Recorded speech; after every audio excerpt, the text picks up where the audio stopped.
नमो नमः. पहिला धडा आपला झालेला आहे. हा आहे दुसरा धडा. द्वितीयः पाठः व्यसने मित्रपरीक्षा. अतिशय सुंदर धडा आहे. इथे या धड्याचा उद्देश दिलेला आहे बघा.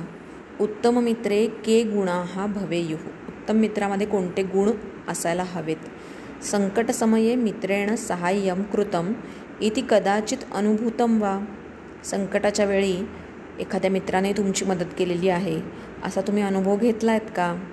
तर साधारणपणे आपण सगळ्यांनी हा अनुभव घेतलेला असतो की कोणी ना कोणीतरी मदतीसाठी आपल्याला धावून येतं संकटाच्या वेळेला, आणि तोच मित्र असतो आपल्याला चांगला, जो नुसता हसत बसतो किंवा जो नुसताच बघत बसतो, जो आपल्यावर संकट आलेलं बघून खुश होतो. ते खरे मित्र नसतात. तर हे ओळखून आपल्याला उत्तम मित्र कसे जमवता येतील, ते कसे पारखून घेता येतील, या संदर्भातला हा धडा आहे. अनौपचारिक शिक्षणातून औपचारिक शिक्षणाकडे, म्हणजे आता तुम्ही 10वी नंतर 11वीत जेव्हा जाल तर तेव्हा त्याच्या पुढच्या संपूर्ण आयुष्यामध्ये या मित्रांची पारख करणं आणि मैत्री करणं हे अतिशय खरं सांगायचं तर जबाबदारीचं काम आहे. आणि त्याच्यामुळे हा जो धडा आहे तो आयुष्यभर लक्षात ठेवण्यासारखा आहे. काय म्हटलं बघूया. व्यसने मित्रपरीक्षा. व्यसन या शब्दाचा अर्थ मराठीमध्ये जरी आपण वेगळा घेत असलो तरी इथे व्यसन याचा अर्थ आहे दुःख, संकट. आणि या संकटामध्ये मित्राची परीक्षा होते. म्हणजे चांगला मित्र कोण आहे, उपयोगी पडणारा मित्र कोण आहे, आणि जो स्वार्थी मित्र आहे, ज्याला काही आपल्या दुःखाशी किंवा आपल्या संकटांशी काही देणं घेणं नाही आहे, तो जो मैत्रीचं फक्त नाटक करतो आहे, असा मित्र कोणता. तर अशी जी परीक्षा आहे, त्याची जी पारख आहे ती संकटामध्ये होत असते. आधी प्रस्तावना वाचूया. हितोपदेशात स्वीकृता एषा कथा.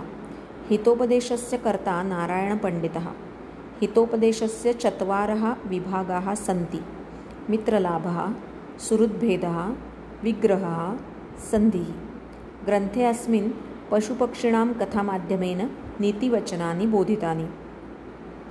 हितोपदेश नावाचा एक ग्रंथ आहे संस्कृतमधला, त्यातून ही कथा घेतलेली आहे. हा ग्रंथ नारायण पंडित नावाच्या एका विद्वान माणसाने लिहिलेला आहे. हितोपदेशस्य चत्वारः विभागाः सन्ति. की हितोपदेशाचे 4 विभाग आहेत. मित्रलाभः म्हणजे मित्र कसे मिळवावेत. सुहृद्भेदः, मित्र आणि सुहृदमध्ये थोडासा फरक आहे. मित्र जो असतो तो ज्याच्याशी आपण वरवरची पण मैत्री करतो, कधी कधी कुठलाही मित्र असतो म्हणजे तो. आणि सुहृद ह्याचा अर्थ या हृदयीचं त्या हृदयी न सांगता पोचणं, याला म्हणतात सुहृद. तर ह्याच्यामधला भेद कसा करावा. नंतर विग्रह आणि संधी अशी 4 प्रकरणं आहेत त्याच्यामध्ये. ग्रंथे अस्मिन् म्हणजे या ग्रंथामध्ये पशुपक्षिणां कथामाध्यमेन नीतिवचनानि बोधितानि. या ग्रंथामध्ये पशुपक्ष्यांच्या गोष्टींच्या माध्यमातून काही बोध सांगितलेला आहे. तुम्हाला कसं वागायचं. नीतिवचनानी म्हणजे कसं वागायचं आणि कसं वागू नये हे सांगितलेलं आहे. हितोपदेश हा शब्द लक्षात ठेवायचा आहे ह्याच्यामध्ये, आणि नारायण पंडित हा शब्द लक्षात ठेवायचा आहे, कारण आपल्याला माध्यम भाषा लिखत या प्रश्नांचं उत्तर लिहिताना हे दोन्ही शब्द उपयोगी पडणार आहेत. अस्ति एकं चंपकं नाम अरण्यम. अरण्ये चित्रांगः नाम मृगः, एकाक्षः नाम काकः च स्नेहेन निवसतः स्म. मी सगळीकडे बघा संधी सोडवून वाचते आहे. चित्रांगो असं म्हणलं नाही आहे, एकाक्षो असं म्हणलं नाही आहे, काकश्च असं म्हणलं नाही आहे. काय वाचते परत एकदा बघा. अरण्ये चित्रांगः नाम मृगः, एकाक्षः नाम काकः च स्नेहेन निवसतः स्म. एकदा चित्रांगः वने भ्रमन् केन अपि शृगालेन अवलोकितः. क्षुद्रबुद्धिः नाम सः शृगालः स्वार्थहेतुना मृगेण सह मित्रताम् ऐच्छत्. अस्तंगते सवितरी क्षुद्रबुद्धिः मृगेण सह मृगस्य निवासस्थानं गतः. मृगशृगालौ दृष्ट्वा काकः अवदत्, सखे चित्रांग, कः अयं द्वितीयः. मृगः अब्रूत, जम्बुकः अयम्, अस्मत् सख्यम् इच्छति. काकः उपादिशत्, अकस्मात् आगन्तुना सह मित्रता न युक्ता. तद् आकर्ण्य जम्बुकः सकोपम् आह. मृगस्य प्रथमदर्शने भवान् अपि अपरिचितः एव आसीत् यथा अयं मृगः मम बन्धुः तथा भवान् अपि. इथपर्यंतचं अर्थ बघूया. चंपक नावाचं एक अरण्य होतं. त्या अरण्यामध्ये चित्रांग नावाचं हरिण आणि एकाक्ष नावाचा कावळा अतिशय प्रेमाने राहत होते. किती सुंदर नावं असतात बघा संस्कृतमधली. चित्रांग म्हणजे चित्र म्हणजे सुंदर असा संस्कृतमधला अर्थ आहे. ज्याचं शरीर सुंदर आहे असं हरिण असतं. हरणाला बघून आपल्याला कधीच किती घाणेरडं हरिण आहे असा विचार येत नाही मनामध्ये. छान गोजीरवाणा हरिण असतं. आणि एकाक्ष नावाचा कावळा, अक्ष म्हणजे डोळा, एक अक्ष ज्याला आहे असा तो, म्हणजेच एकच डोळा असतो कावळ्याला. तुम्हाला जर माहीत नसेल तर सांगते, कावळ्याला एकच डोळा असतो आणि तो कोणत्याही कोनातून तो फिरवू शकतो आणि त्याच्यामुळे एकाच डोळ्याने तो सगळीकडे बघू शकतो आणि म्हणून त्याचं नावच आहे एकाक्ष. आता एकाक्ष हा हे काका हा ह्याचा समानार्थी पण शब्द होऊ शकतो हां, पण इथे मात्र कावळ्याचं नाव आहे एकाक्ष. त्या अरण्यामध्ये, चंपक नावाच्या अरण्यामध्ये चित्रांग नावाचं हरिण आणि एकाक्ष नावाचा कावळा अतिशय प्रेमाने राहत होते. एकदा चित्रांग वनात भटकत असताना कोणत्या तरी कोल्ह्याने त्याला पाहिले. शृगाल म्हणजे कोल्हा, कोल्ह्याने त्याला पाहिले. तर त्या कोल्ह्याचं नाव काय होतं? क्षुद्रबुद्धीही. कोल्हा कपटी असतो बघा, लबाड असतो, लबाड कोल्हा असंच म्हणतो आपण. मराठी त्याच्या भरपूर कथा आहेत. तर क्षुद्रबुद्धी नाम सहा शृगालः स्वार्थहेतूना मृगेण सह मित्रतामैच्छत्. क्षुद्रबुद्धी नावाच्या या कोल्ह्याला स्वार्थी हेतूनी हरणाबरोबर मैत्री करायची होती. अस्तंगते सवितरी क्षुद्रबुद्धी मृगेण सह मृगस्य निवासस्थानं गतः. सूर्यास्त झाल्यानंतर, सवितृ असा शब्द आहे आणि सवितरी असं त्याचं सप्तमीचं एक वचन आहे. अस्तंगते म्हणजे अस्ताला गेल्यावर, म्हणजेच सूर्यास्त झाल्यानंतर क्षुद्रबुद्धी हरणाबरोबर हरणाच्या घरी गेला. मृगशृगालौ दृष्ट्वा काकः अवदत्. हरणाला आणि कोल्ह्याला पाहून कावळा म्हणाला, सखे चित्रांग कहा अयम द्वितीयः. मित्रा चित्रांगा, हा कोण आहे दुसरा? मृगः अब्रूत जंबुकः अयम. हरिण काय म्हणालं? हा कोल्हा आहे. अस्मत् सख्यम इच्छती, आपल्याबरोबर त्याला मैत्री करण्याची इच्छा आहे. आता हरिण अतिशय निष्पाप आणि निरागस असतं ना, त्याला वाटलं खरंच मैत्री करायची आहे. काक हा उपादेश, पण कावळा चाणाक्ष असतो आणि म्हणून त्यांनी काय सांगितलं? अकस्मात आगंतुनासह मित्रता न युक्ता. कावळ्याने उपदेश केला, अचानक असा आलेल्याबरोबर मैत्री करू नये. तदाकरण्य जंबुकः सकोपम आह. ते ऐकून कोल्हा अतिशय रागाने म्हणाला, मृगस्य प्रथमदर्शने भवानपि अपरिचितः एव आसीत्. हरणाला तू पहिल्यांदा पाहिलंस तेव्हा तुम्ही सुद्धा अनोळखीच होतात. यथा अयम मृगः मम बंधुः तथा भवानपि. ज्याप्रमाणे हे हरिण माझा भाऊ आहे किंवा मित्र आहे, तसाच तू सुद्धा आहेस. मृगः अब्रवीत अलम विवादेन वयम सर्वे आनंदेन एकत्र निवसामः. हरिण म्हणालं, भांडणं करू नका, आपण सगळेजण आनंदाने एकत्र राहूया. काकेनं उक्तम, कावळा म्हणाला, एवमस्तु, ठीक आहे. किंचित कालात अनंतरम शृगालः मृगम अवदत. काही काळानंतर कोल्हा हरणाला म्हणाला, विश्वासादी संपादन केला त्यांनी हरणाचा, आणि मग तो हरणाला म्हणाला, वने अस्मिन एकम सस्यपूर्ण क्षेत्रम अस्ति. या रानामध्ये एक धान्याने भरलेले शेत आहे.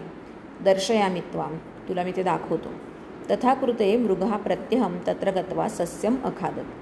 तसे केल्यानंतर हरिण रोज, प्रत्यहम अहनी अहनी असा समास आहे त्याचा, प्रत्येक दिवशी दररोज तेथे जाऊन धान्य खाऊ लागले. तद्दृष्ट्वा एकस्मिन् दिने क्षेत्रपतीना पाशः योजितः. ते पाहून एके दिवशी शेतकऱ्याने एक जाळे योजले किंवा लावले तिथे. तत्र आगतः मृगः पाशैः बद्धः. तेथे आलेलं हरिण त्या जाळ्यामध्ये अडकलं. सहा अचिंतयत इदानीं मित्राणि एव शरणं मम. त्याने विचार केला, आता मला मित्रांचाच आधार आहे. ते शरणम ह्याचा अर्थ आधार असा घ्यायचा आहे. दुरात तत्पश्यन जंबुकः मनसी आनंदितः. दुरूनच ते पाहून कोल्हा अतिशय आनंदित झाला. सहा अचिंतयत, त्याने विचार केला, फलितम मे मनोरथम. माझी जी इच्छा आहे ती फळाला आली. इदानीं प्रभूतं भोजनं प्राप्स्यामि. आता मला पुष्कळ भोजन मिळेल. मृगः तं दृष्ट्वा अब्रवीत.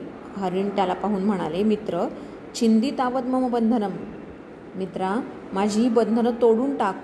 त्रायस्व माम, मला वाचव. जंबुकः दूरात एव अवदत. कोल्हा दुरूनच म्हणाला, मित्र दृढ अयम बंधः. अरे मित्रा, हे जे धागे आहेत ते खूप घट्ट आहेत. स्नायुनिर्मितान पाशान एतान कथम वा व्रतदिवसे स्पृशामी. आणि मांसांनी तयार झालेले हे जाळ्याचे जे दोर आहेत ते उपासाच्या दिवशी मी कसे त्याला स्पर्श करू. व्रतदिवसे म्हणलं बरं का, जम्बुकाचा त्यावेळेला उपास होता असं त्यांनी सांगितलं, म्हणजे काहीतरी बहाणे केले.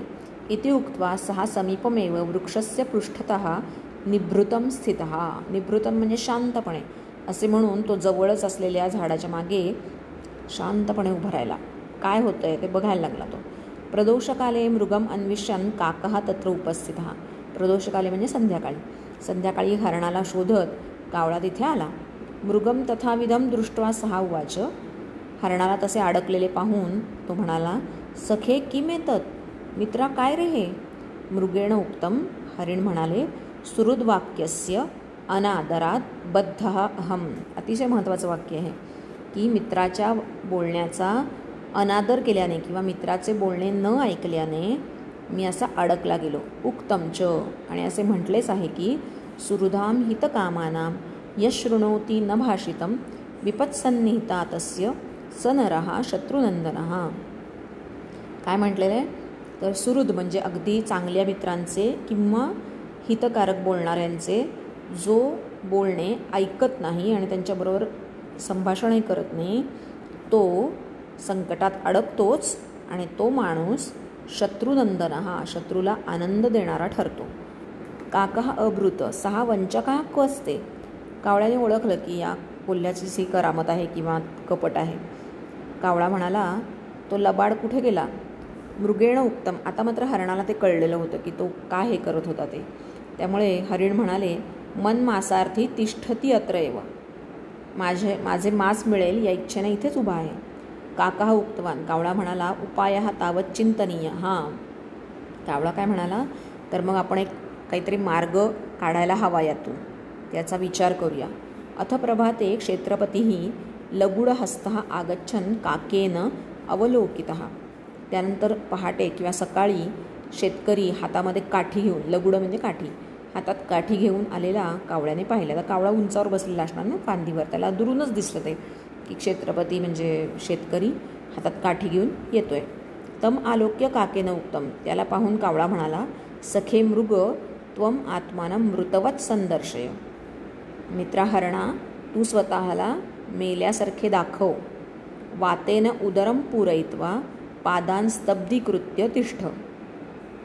काय म्हणाला तो, हवेनी पोट फुगव आणि पाय ताठ करून तसाच थांब. यदा अहम शब्दम करोमी तदा त्वम उत्थाय सत्वरम पलायिष्यसे. जेव्हा मी आवाज करीन, शब्दम ह्याचा अर्थ इथे आवाज असा आहे, जेव्हा मी आवाज करेन तेव्हा लगेच उठून पळून जा.